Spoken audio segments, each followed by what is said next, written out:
Na de opening door de heer Gele heette de voorzitter van de schutterij, de heer Jacobs, de gasten van harte welkom, in het bijzonder monsieur Moos en de gouverneurs der beide Limburgen. Voorts bedankte hij alle begunstigers en medewerkers aan dit feest. De burgemeester de Vest durfde reeds nu allen welkom te heten voor het volgende Oud-Limburgs, maar dan bij Sint-Antonië. De beschermheer de heer Maas belichtte de eigentijdse functie van de schuttersfestijnen, vooral met het oog op het huidige probleem van de vrije tijdsbesteding. De heer Hartmans kwam nogmaals terug op de inmiddels opgeloste moeilijkheden in de schutterswereld en zag veel goed in de nieuwe organisatievorm. Tot slot een opwekkend woord van de parochieherder pastoor Adams.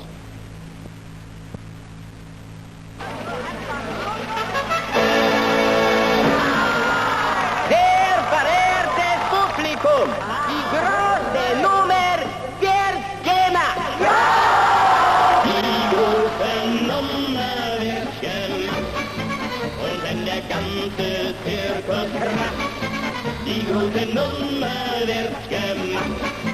Und wenn der ganze Zirkus kracht, voller Spannung sitzt das Publikum atemlos in der Manege rum. Raubtiergitter sind schon aufgebaut und jeder kriegt die Gänsehaut. Kreidebleich kommt der Dompteur heraus. Herr Direktor, jetzt ist alles aus. Denn der Löwe, der durch Feuer hüpft, der ist uns unbemerkt entschlüpft. Da brüllt der Herr Direktor, Dompteur, Sie sind noch jung, Sie machen heute selbst den Feuersprung. Die große Nummer wird gemacht, und wenn der ganze Zirkus kracht, die große Nummer wird gemacht, und wenn der ganze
was.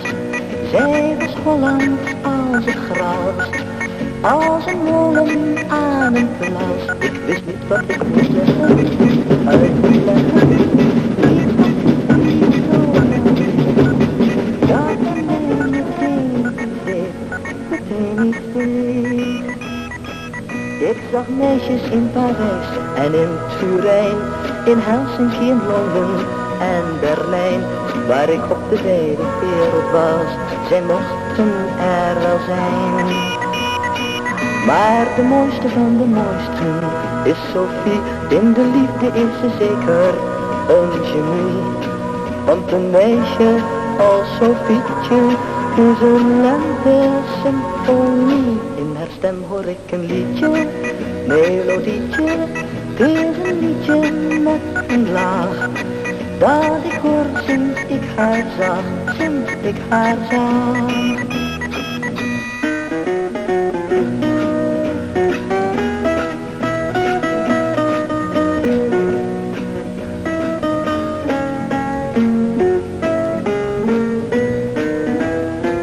Ik zag meisjes in Parijs en in Turijn, in Helsinki, in Londen en Berlijn. Waar ik op de wijde wereld was, zij mochten er wel zijn. Maar de mooiste van de mooisten is Sophie, in de liefde is ze zeker een genie. Want een meisje als Sophietje is een lente-symfonie. Zij dronk ranja met een rietje, zij Sophietje op de Amsterdamse dag.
Bier uitkomt.